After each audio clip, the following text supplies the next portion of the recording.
Paz de Deus, irmãos, tudo bem? Vou falar aqui do livro de Jó para vocês hoje. Essa aula, né, a gente está falando dos livros poéticos. O primeiro livro é o livro de Jó. Jó, ele faz parte desse conjunto de livros poéticos, né? A leitura dele, considerada também por essa questão poética, a gente vai observar que no livro de Jó, ele tem seus amigos ali, que ele vai conversar com seus amigos e geralmente uma discussão, né, com alguém, ela não seria tão enfeitada do jeito que é no livro de Jó. Então, é o que a gente observa na leitura, quando você for fazer, né, de Jó e seus amigos, que vão até a casa dele para questioná-lo, né, para dizer que ele estava sofrendo por causa dos pecados que ele cometia. E Jó entendia que era um pecador, né, mas que aquilo não era consequência do pecado. Já é interessante a gente abrir aqui já uma conversa falando sobre isso. O livro de Jó, ele trabalha essa questão, e a gente vive em tempos onde pessoas influenciadas pela teologia da prosperidade, eles vão falar, essa pessoa está sofrendo porque ele cometeu tal tipo de pecado, essa pessoa não tem uma vida próspera porque ele está em pecado, essa pessoa ela está com essa doença porque está em pecado.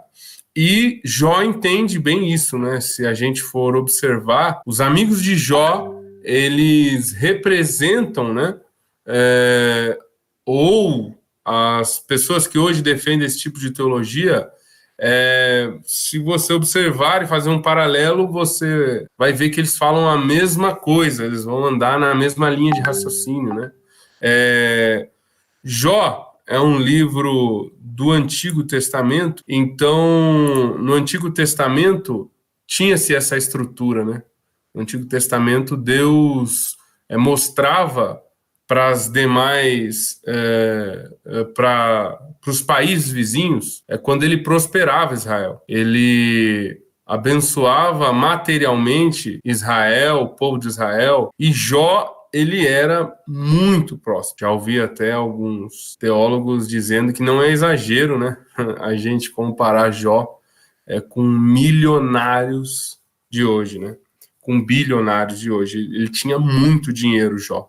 Jó, de fato, tinha muito dinheiro. Isso era ligado à prosperidade do antigo Israel. Como Jó era um homem muito próspero, e isso era símbolo do Antigo Testamento, de ser abençoado, de fato era símbolo. Então Jó, quando perde a sua riqueza, seus filhos morrem, né, a sua mulher vira as costas para Jó.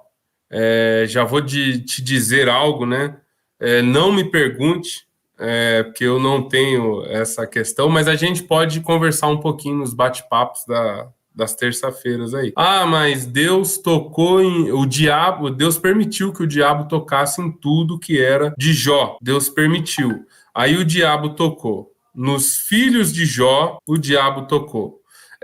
O diabo tocou nas riquezas de Jó, matou todo o gado de Jó. E a mulher de Jó? Por que Deus não tocou? Por que a mulher de Jó não foi tocada? Essa é uma pergunta difícil de se explicar, porque a gente não tem base bíblica para isso, mas é interessante a gente conversar. Se você quiser anotar essa pergunta para a gente bater um papo nas terças-feiras ali, né? É interessante. Por que Deus não, o diabo não tocou na esposa de Jó? Já vou adiantar para vocês que, acredito eu, ouvi até uma explicação do Augusto Nicodemos acerca disso, que ela já fazia vontade ali do diabo, né? Então, se já estava no time do diabo, para que vai prejudicar? e aí por isso que o diabo não tocou ali nela. Mas ele deixa bem claro que também é uma opinião, uma especulação. Pessoal, eu até brincando com o Thales aqui nos bastidores, né? A gente conversando sobre essa questão da mulher de Jó, perturbada, hein? Né? Pro diabo nem querer tocar, que a bichinha era bem, já estava mesmo já nos planos ali do diabo. Então, o livro de Jó traz essa questão, esse bate-papo acerca dessas questões. Você vai ali se perguntar, Jó perdeu a sua fé? Você vai ver que Jó não perde a fé. Então, a tribulação ali, toda essa vida de sofrimento, Jó, além de chegar a coçar a sua pele com um caco de telha, né?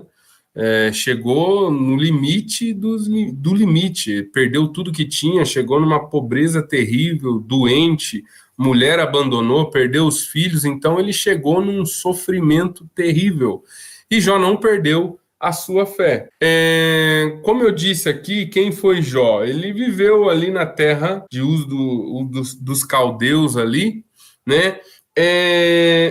E a Bíblia diz, né, que Deus já ele olhava ali para Jó e dizia, fazia um elogio. Jó é reto e íntegro aos olhos de Deus, é justo. Aqui a gente já para um pouquinho para falar acerca da justiça. Já eu já coloco a nossa apostila para a gente observar como é que a gente vai bater o papo ali. Mas observando essa questão de Jó ser justo, a gente acredita, pelo menos eu acredito, que Jó só consegue chegar nessa questão com a ajuda de Deus. Eu não acredito que nenhum ser humano, sem Deus, sem o Espírito Santo, chegue a essa situação de justiça sem a ajuda de Deus, né?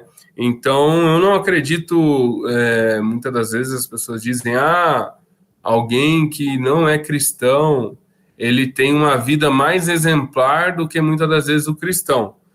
Não acredito nisso. Eu acredito que se ele tem uma vida mais exemplar, de acordo com a vontade de Deus, primeiro, o cristão não é um cristão de verdade, porque se o cristão for de fato um cristão de verdade, ele tem que ser luz, ele tem que brilhar, ele tem que aparecer,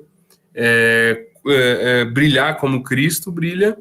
E segundo, eu tenho certeza que a estrutura de religião dessa pessoa que não está em Cristo incentiva ela a procurar a santidade por algum tipo de troca. Eu vou me esforçar para seguir essa religião para que então eu ganhe algo em troca, ganhe a salvação, ganhe bênçãos, ganhe uma família abençoada e por aí vai. Então, se é motivação por troca de barganhar com Deus, não é uma fé genuína. Então, para mim, é impossível alguém não cristão, sem o Espírito Santo, ter uma vida exemplar diante do que Deus quer que a gente, uma vida exemplar que Deus quer que a gente tenha.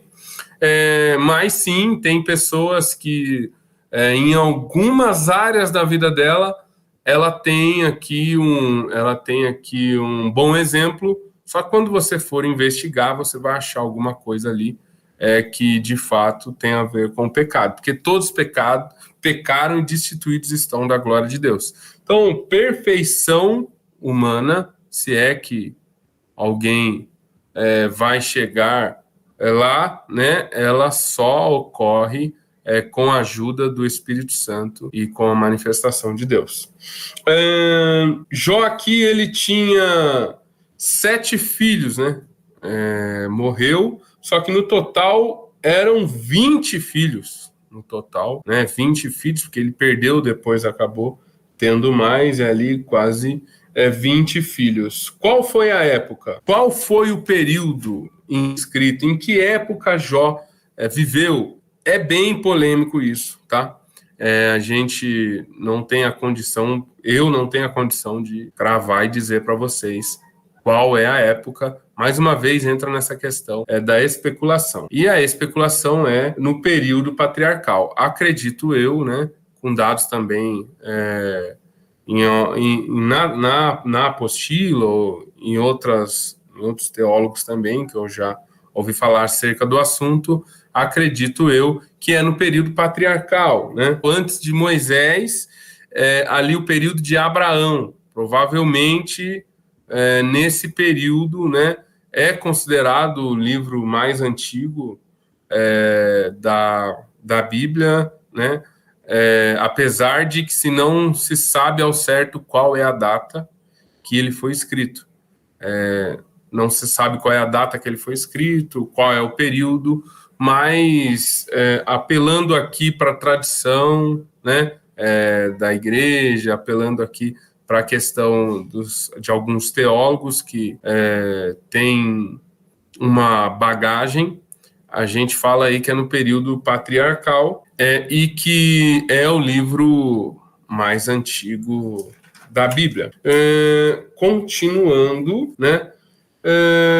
Deus, então, permite, Jó 1:21, se você acompanhar aí na sua Bíblia, Deus, então, permite, né? Satanás vai até Deus ali, Satanás vai até Deus, tem até aquela discussão de lugares celestiais, né?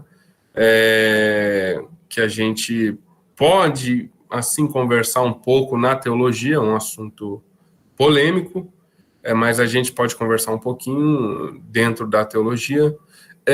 Só que Satanás acaba falando ali com Deus, olha, ele só é firme com você porque você o prospera financeiramente, os filhos dele, ele tem os filhos dele, a esposa, tudo ali, e você, o Senhor só abençoa ele ali e tal por causa disso. Permite que eu toque nele ali, que você vai ver que as coisas vão ficar diferentes. Então, Deus usa Jó para dar uma resposta e ganhar na argumentação de Satanás. O livro é isso. Deus pega e diz, pode tocar em tudo. Toca em tudo na vida de Jó, menos na vida dele. Então, Satanás começa, né, essa questão de fazer ele perder tudo. Alguém que é bilionário, milionário, acorda sem dinheiro algum, totalmente pobre, numa situação miserável. Alguém que tinha uma quantidade de filhos e aí todos mortos, todos morrem.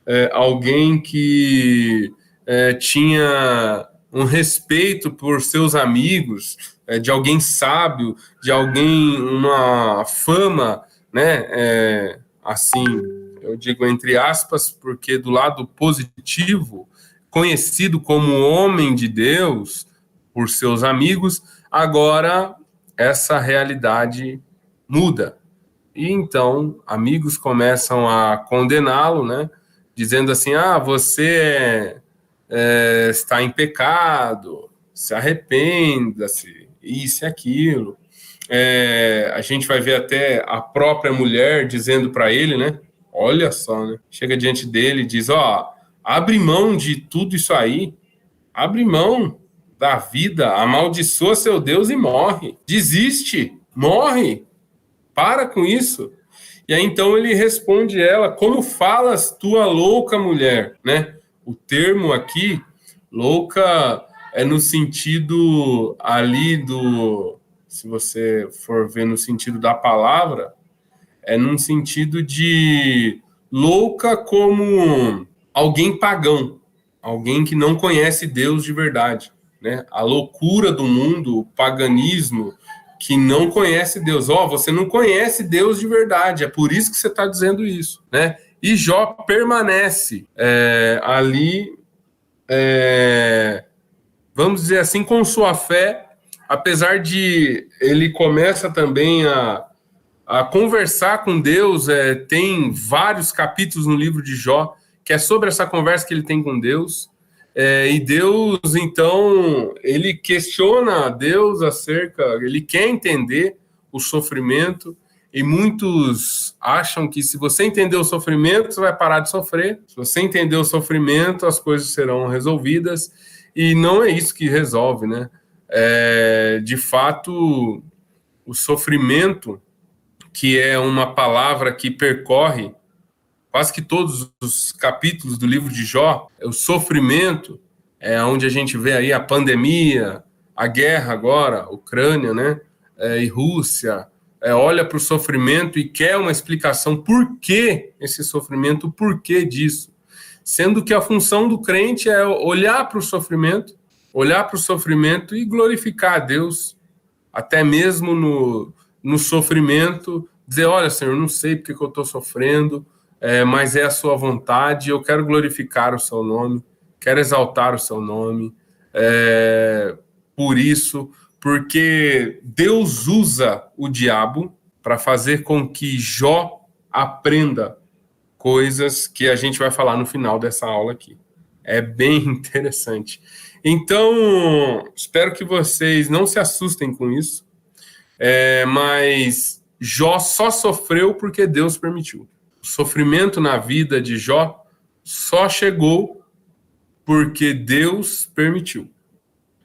Não foi o diabo o diabo não tem poder para isso, né? Na vida do cristão. Se não for manipulado, vamos dizer assim, por Deus. O sofrimento só chegou na vida de Jó porque Deus permitiu. Então Deus vai usar Satanás, e o mais legal disso tudo, né?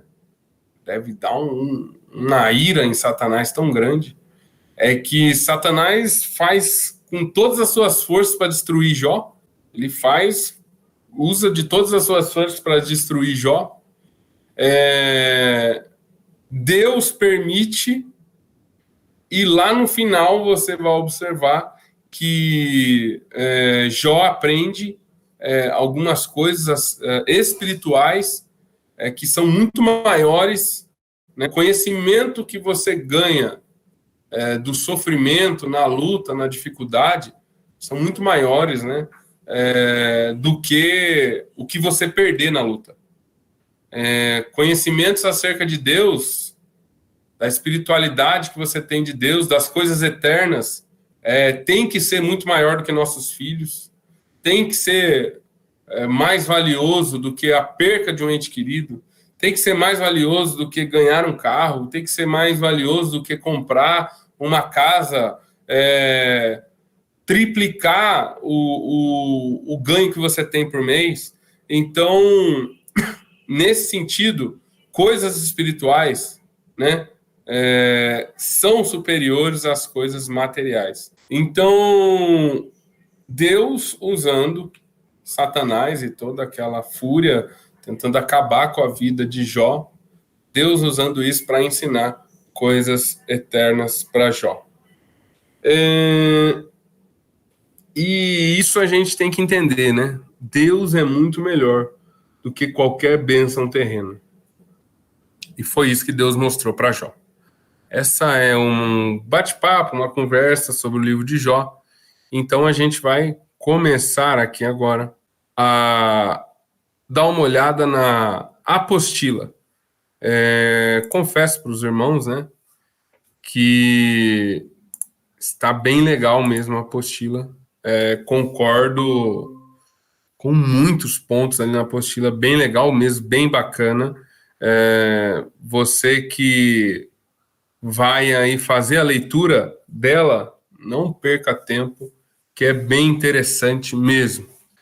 Pessoal, voltando aqui, ó, vocês vão observar aí a introdução do livro de Jó, né? Olha o que está dizendo aqui, ó. As pessoas têm debatido longa e seriamente sobre o problema e o significado do sofrimento humano. Você já se perguntou sobre o sofrimento humano, pessoal? Já? Se sim, você já observou aí sobre o livro de Jó. Se não, faço um apelo aí para você. É considerado uma literatura mundial acerca dessa questão interessante. Até pessoas que não creem que a Bíblia é um livro inspirado por Deus, muitos estudiosos aí olham para o livro de Jó e falam assim, de fato é uma construção literária poética e muito rica, de fato é uma excelente história, e você vai cansar de ver esse exemplo sendo repetido aí em filmes, né? Onde alguém que tinha tudo perde tudo, riqueza, tudo, e no final acaba reencontrando o que ela tinha perdido e com uma diferença, né? Um tipo de pensamento olhando e falando assim, eu perdi, foi bom, é porque eu aprendi isso e aprendi aquilo. Então você vai ver registrada em muitos lugares por aí. O livro de Jó é o mais destacado de todos esses esforços registrados na literatura mundial, foi o que eu acabei de dizer para vocês. A narrativa trata da vida de um homem cujo nome provê o título do livro. O livro abre um prólogo em prosa que descreve Jó como um homem rico e reto. Depois de uma série de calamidades, tudo o que ele tem, incluindo seus filhos, lhe é tirado. A gente já conversou, né? Ele vai e perde tudo. A pergunta levantada no prólogo é se Jó vai conservar sua integridade diante do tamanho do sofrimento. Somos informados que ele saiu vitorioso. Em tudo isto, não pecou Jó com seus lábios. É o que está dizendo o capítulo 2 do livro de Jó, versículo 10. Ele continuou com a sua fé, né? Nesse sentido de não aceitar a situação, né? Ele passava pela dificuldade ali, ele não pecou, ele observava ali a situação e ele foi vitorioso, ele passou para aquela questão, ele é considerado aqui que ele consegue ganhar, claro que a gente sabe através do Espírito Santo de Deus que foi dando esse preparo e o sustentando. Além de preparar o terreno para o debate posterior relacionado ao propósito e ao significado do sofrimento. O prólogo também apresenta os personagens da trama. Tá errado aqui, devia estar escrito, né? As personagens da trama, mas aqui o certo é os personagens da trama. Só corrigir aí na apostila de vocês. Deus é o Javé dos Hebreus, que é o Senhor do céu e da terra. Satanás aparece no papel de adversário de Jó. O herói de Jó é um cidadão rico da terra de Uz. Ele recebe a visita de 3 dos seus amigos, Elifaz, o Temanita, Bildade, o Suíta e Zofar, o Namatita. Estes 3 homens vêm trazer conforto para o seu velho amigo.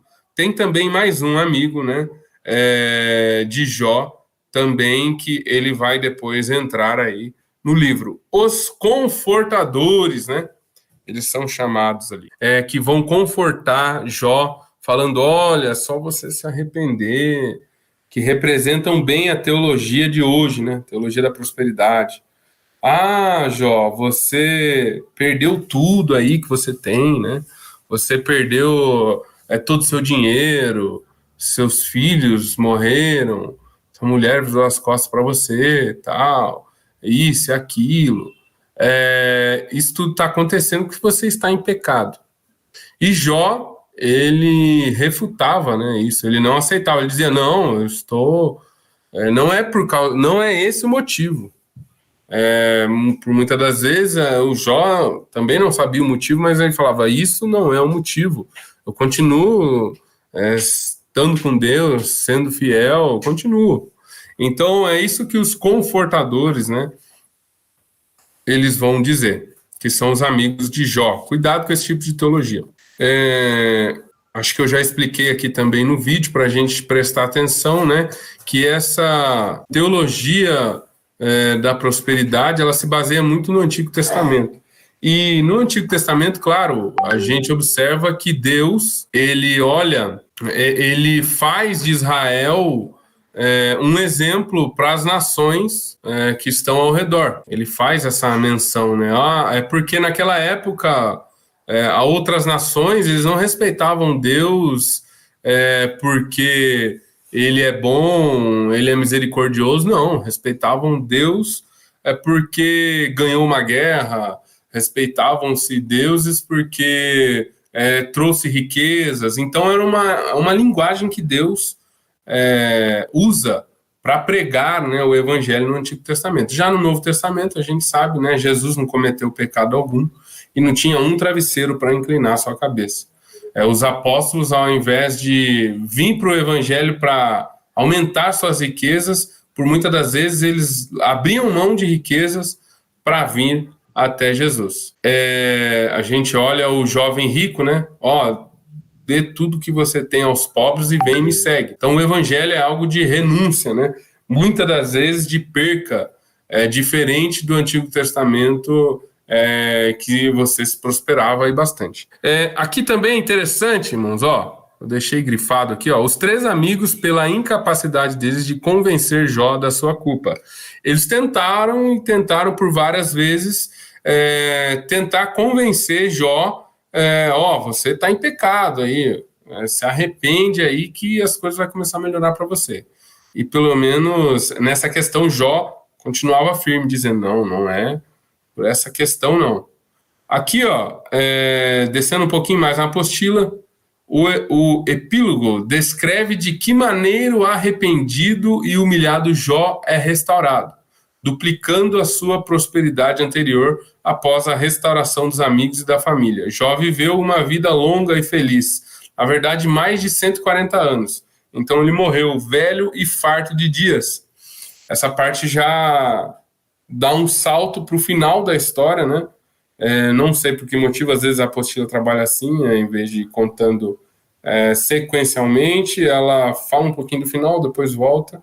Mais interessante também, ele vai viver aí 140 anos e ele vai morrer farto de dias e próspero também. Tudo que ele perdeu, Deus restitui para ele. Então vamos lá, a história do livro de Jó, eu acho que aqui é interessante falar. Será que Jó é um homem real? Jó é uma história real? Acho que é legal a gente comentar sobre isso. Alguns teólogos, né, acho que minoria, e também alguns estudiosos do assunto, não acreditam que Jó de fato aconteceu, que Jó é uma história real, né? Porém, a tradição da igreja rabínica e tudo, ela vai dizer que de fato é uma história real, que de fato aconteceu. Sobre a autoria do livro, o pessoal não sabe bater o pé de fato se foi Jó que escreveu o livro. Eu acho bem interessante, né? Para mim, acredito eu que é Jó, porque como pode alguém saber em detalhes falar sobre o sofrimento, né? Falar assim, com esse realismo tão grande, se não viveu aquele sofrimento.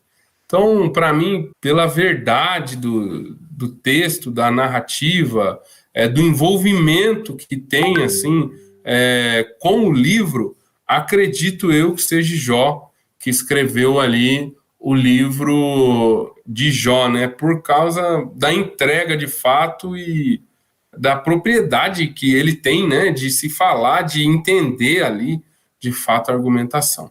Tá bom?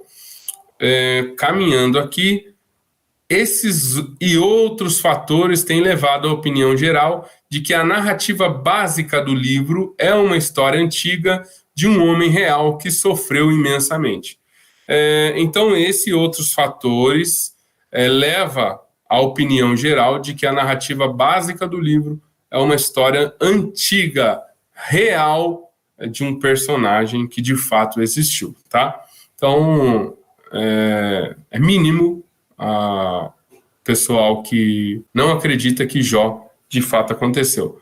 Pasmem vocês, esses dias eu conversei com um presbítero da Assembleia de Deus e ele disse para mim, eu não acredito que Jó de fato existiu. Para mim foi uma parábola.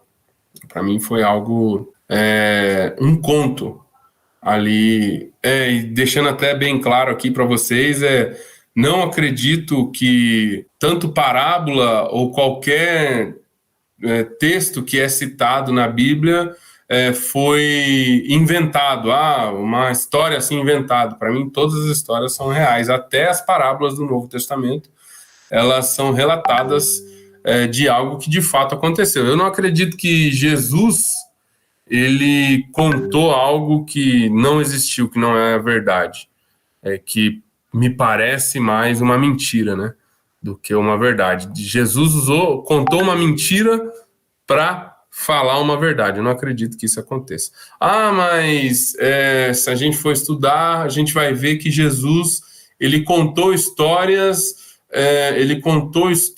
que estavam envolvidas diretamente com a cultura judaica, que eram contos que eles já contavam há muito tempo. Sim, só que se Jesus falou, para mim é uma verdade, porque ele não ia usar de uma mentira para contar uma verdade. Essa é a minha opinião, não tem problema. Você, dia de terça-feira, se você quiser anotar, você pode discordar. A gente vai conversar lá, vai ser legal. Tá bom, irmãos? Continuando aqui,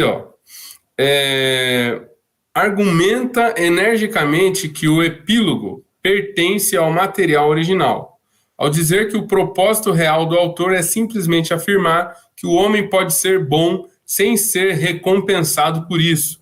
É nesse momento que Jó se torna vitorioso. Aqui, né, nessa citação, eu até pensando assim, eu cheguei assim a ficar um pouco confuso com isso, né? Mas entendi a citação aqui, que é simplesmente afirmar que o homem pode ser bom sem ser recompensado por isso. Ele pode sim ser bom, não visando a recompensa. Para mim, isso que é o comportamento de Jó, só que voltando lá, né? Eu só acredito que alguém de fato consegue ser bom com a ajuda de Deus e a ajuda do Espírito Santo. Ninguém sem o Espírito Santo consegue ser bom. Por que me chamas bom? Bom mestre. Aí Jesus corrige. Por que você me chama bom? Bom é só um, que é Deus que está no céu. Então, quando a gente vê que alguém tem vestígios de bondade, é porque o Espírito Santo tem trabalhado na vida dele. E quando você, então, faz um elogio reto e íntegro, é de fato com a ajuda do Espírito Santo. Lembrando que você pode achar isso em alguém que não tem o Espírito Santo, mas vai ser o respingar ali, né, de bondade e muitas das vezes mal intencionado. Maioria das vezes praticamente mal intencionadas, porque ele está fazendo aquilo para receber algo, uma troca, como os fariseus, né, já receberam, né, o aplauso. O pessoal dizer e falar, nossa, mas como ele ora bastante, como ele ajuda, como ele dá esmola, como ele ajuda os pobres, então você já recebeu. E no cristianismo é aquela coisa de secreto, né? O que sua mão esquerda faz, a direita não vê, e aquela questão do secreto. Tá bom, irmãos? Vamos lá, a autoria, como eu já disse, o nome Jó, né, tem sido interpretado de várias maneiras. Uma sugestão onde está meu pai? Outra leitura deriva o nome raiz, ser inimigo. É possível entendê-lo como uma forma ativa, oponente de Javé, ou como uma forma passiva, alguém a quem Javé trata como inimigo. Pode haver um jogo de palavras quando Jó lamenta ser inimigo, né? Então, os significados aqui, o nome Jó, ele vai falar, e muitas das vezes é interessante Jó e essa estrutura que, para não se... Ele, às vezes, ele olhando na sua argumentação com Deus, ele acha muitas das vezes, será que eu sou seu inimigo, o senhor virou as costas para mim e tal... E é interessante a gente olhar nessa questão, né? Também tem aí na apostila. Outra questão interessante, O autor de Jó sofreu grandemente em sua própria vida, ou ele teve uma capacidade incomum de sentir compaixão e empatia por aqueles que sofriam.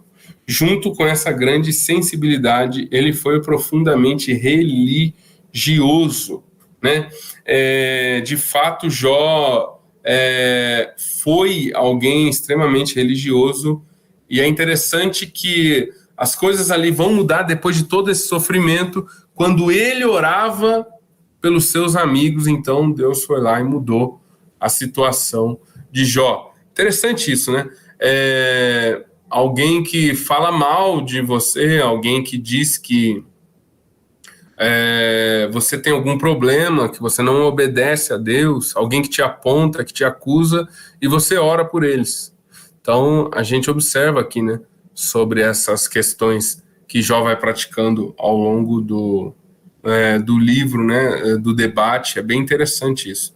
Será que a gente tem coragem de orar? Jó chama de amigo, né, mas tá mais para inimigo, muitas das vezes, os amigos aqui se levantava e acusava dele. E Jesus dá esse ensinamento, né, para a gente orar para os nossos inimigos. Será que a gente tem feito isso? É uma questão para a gente pensar, né? O livro de Jó faz a gente pensar sobre isso. Legal. Aqui, ó. Podemos aceitar que o autor desconhecido do livro tenha usado um homem histórico, Deus, chamado Jó, conhecido por todos pelo seu sofrimento e integridade, para ser o herói desse diálogo. Outras perguntas relativas à autoria devem permanecer sem solução. Então, sobre a autoria do livro, não tenho essa capacidade. Alguns também teólogos não vão conseguir, pessoal. É difícil de você falar assim sobre a autoria do livro, mas por maioria aí dá para falar que foi Jó que escreveu o livro, tá? Data da composição. A época da composição desse livro permanece um problema também complicado quanto à autoria. Diversas datas foram sugeridas e elas variam desde o século 18 até o século 3 a.C. Olha a distância, né, dos estudiosos, que vai variando, a data vai variando até o século 3 a.C., vários estudos, e até hoje é comentado e é falado, e muita especulação acerca dessas datas. Mas o mais sábio aí é a gente olhar para essa questão e dizer, não sei. É uma especulação, acredito eu que é isso, mas não tenho certeza. A resposta mais sábia aí. Vamos lá, pessoal. Lugar no cânon. Será que o livro de Jó, ele tem um lugar no cânon, né? Ele tem um lugar na tradução rabínica, na questão do cânon hebraico? Ele é um livro inspirado por Deus. Aqui, ó. O livro de Jó faz parte da terceira divisão do cânon hebraico. O Ketubim, os hagiógrafos, na prova passada, né, o pessoal lembra dessa palavra, né? O conjunto ali de livros que fazem parte, né? Presta atenção aí, hein, pessoal. Vai que cai na prova também. Ou escritos. A ordem nessa divisão tem variado nas diferentes tradições. Atualmente, Jó é colocado entre Provérbios e Cantares de Salomão, Cântico dos Cânticos, no cânon hebraico. A tradução brasileira coloca Jó entre Ester e os Salmos, onde Jó é o primeiro dos 3 grandes livros poéticos. Essa é a ordem usada por Jerônimo na sua tradução Vulgata, e subsequentemente ela foi confirmada no Concílio de Trento, em sua declaração oficial do cânon das Escrituras. Então, a ordem, né, da Bíblia, acredito que os irmãos saibam disso, né? Essa ordem da Bíblia, Gênesis, Êxodo e por aí vai, ela vai se alterar. Na Bíblia, no cânon hebraico, é de uma maneira, aí aparece em uma posição. Já na Vulgata latina e na tradução que a gente usa, o livro já aparece em outra posição. Então muda um pouco o posicionamento ali do livro, tá bom, pessoal?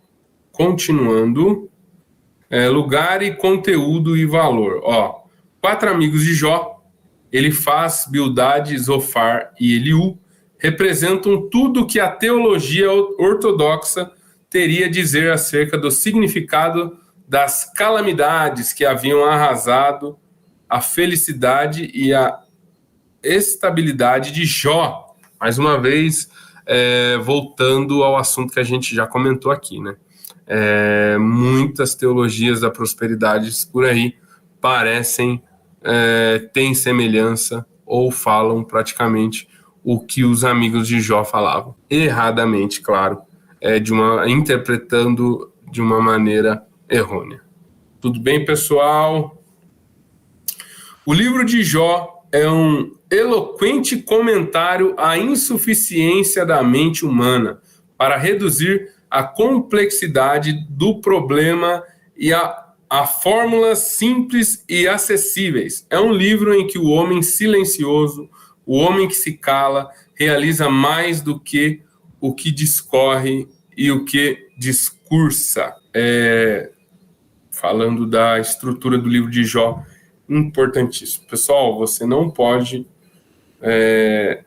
deixar de ler esse livro. Você precisa ler, precisa conhecer uma resposta acerca do sofrimento importantíssimo.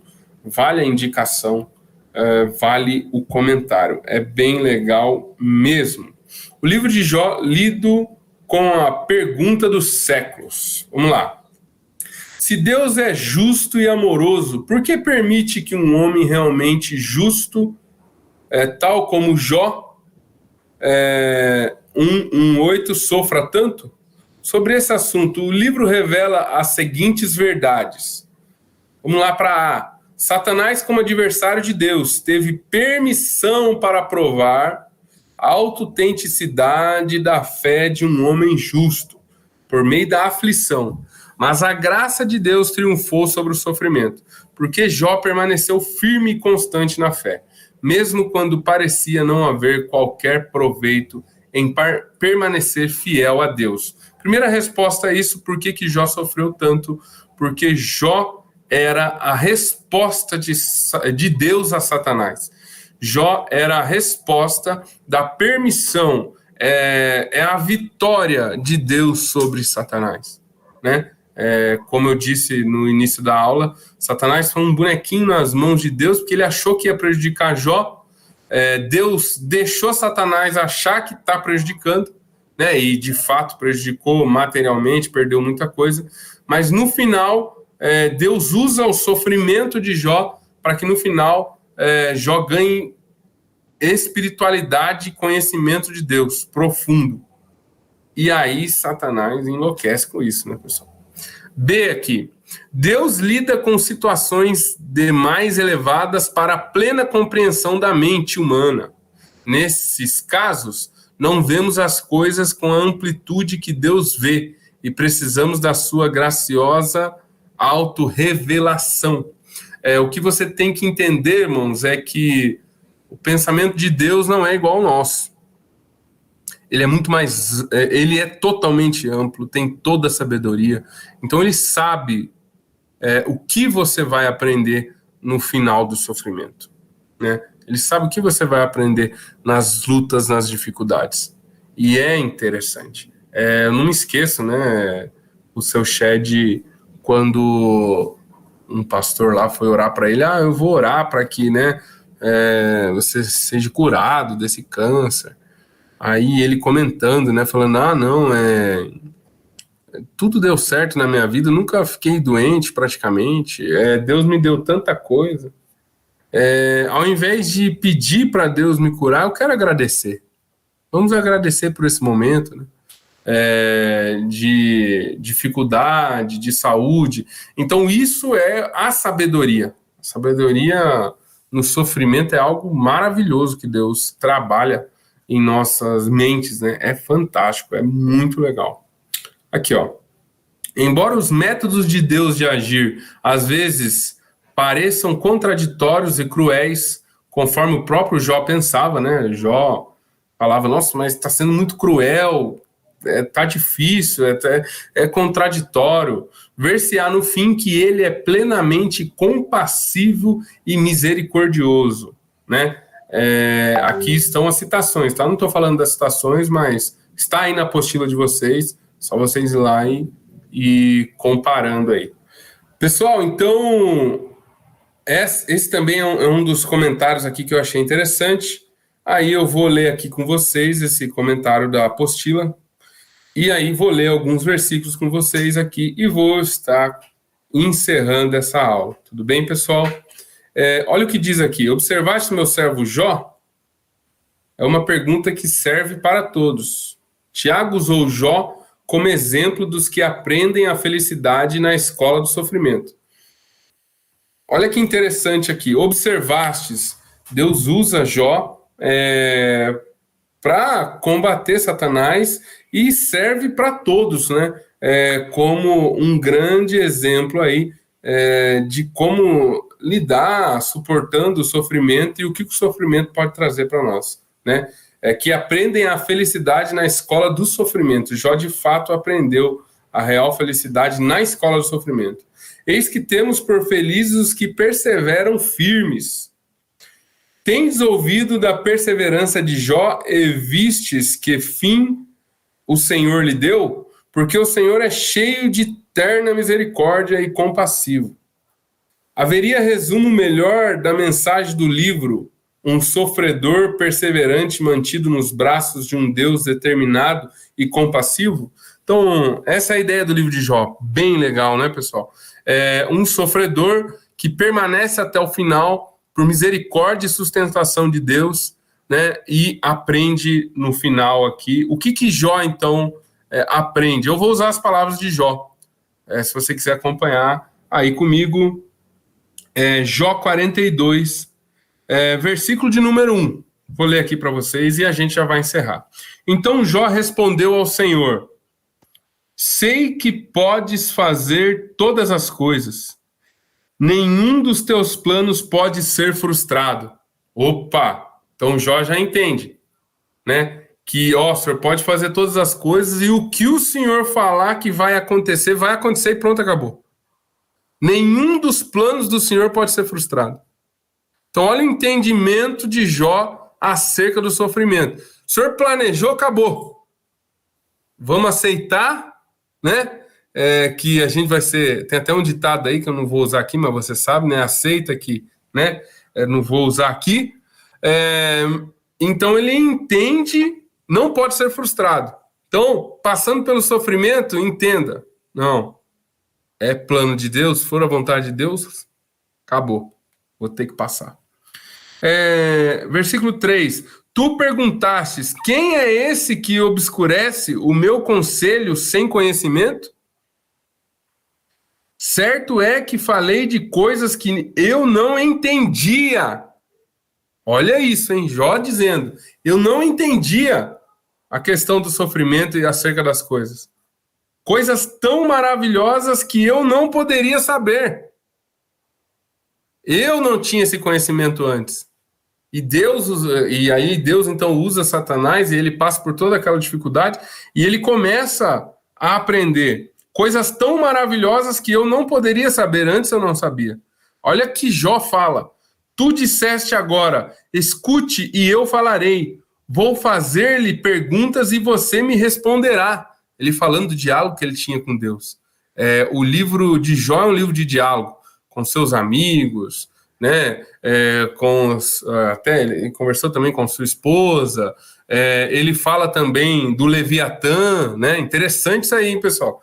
Se vocês quiserem perguntar, comentar sobre o Leviatã, né? Ali nas aulas de terça-feira, alguns acreditam que é um monstro mitológico, né? Um monstro enorme, mitológico, e você vai ver em outras culturas também que se falava desse monstro enorme marinho, né? Dos mares, o Leviatã. E aí usa-se aquela expressão, né? Do Leviatã, conversando ali também. Aí, será que existiu de fato? É só uma poesia? Ou ele estava falando ali sobre o crocodilo, o que é. Então dá para a gente conversar um pouquinho sobre Leviatã. Me lembro do filme que eu assisti, estava até o meu pai, meu avô, com os meus familiares, que era um filme Godzilla vs King Kong, né? Aí no início aparece lá o Leviatã, né? Como dizem Jó, tal.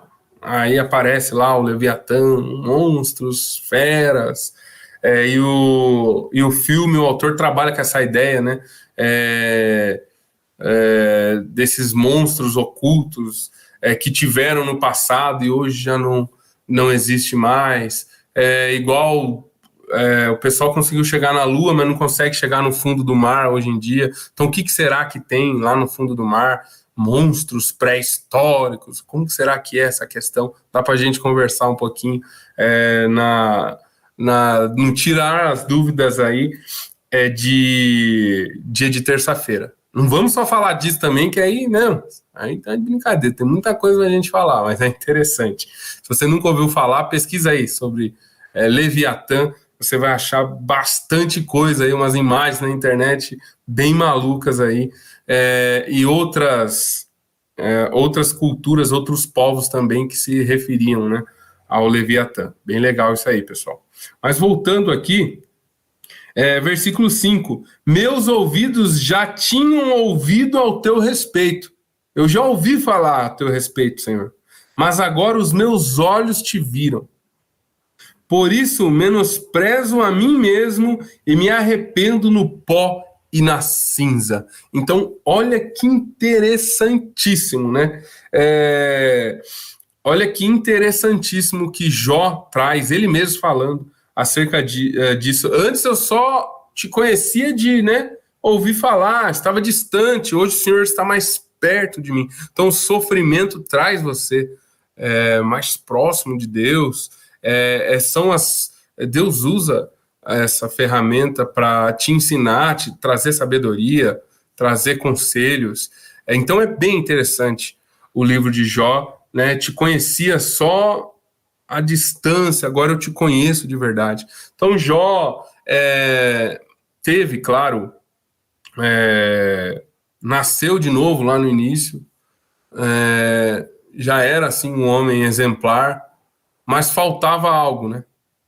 Faltava algo e Deus quis usar, né? Deu uma lição em Satanás, um baita de um exemplo para todos e um ensinamento acerca do sofrimento, e ainda Jó foi alcançado com uma sabedoria e com conhecimento enorme. Olha o que Jó fala, por isso eu menosprezo a mim mesmo, por não ter entendido o que o Senhor queria, por não ter esperado, por não ter tido paciência, eu menosprezo a mim mesmo e me arrependo-me no pó e na cinza, né? Me arrependo-me no pó e na cinza. Então, essa caminhada, muitas das vezes a gente é cristão, já nasceu de novo, mas a gente tem aí, né, essa caminhada e tudo tá dando certo, tudo tá bem, aí Deus vai lá e permite muitas das vezes alguma luta, você perde algumas coisas aqui, materiais, mas você pode ter certeza que sabedoria espiritual, as coisas espirituais, você de fato vai ser recompensado e no final você vai dizer, vale a pena, me arrependo, vai valer a pena, né? Aqui termina essa aula, pessoal, já falei demais, a gente falou do livro de Jó. Na próxima aula a gente vai falar do próximo livro, dos livros poéticos aí. Tudo bem, pessoal? Muito obrigado, fiquem com Deus, espero ter contribuído com essa aula aí para vocês, espero que vocês possam entender. Leiam a apostila, pessoal, tá bem legal, bem bacana, leiam a apostila. Até mais, fiquem com Deus, tchau, pessoal!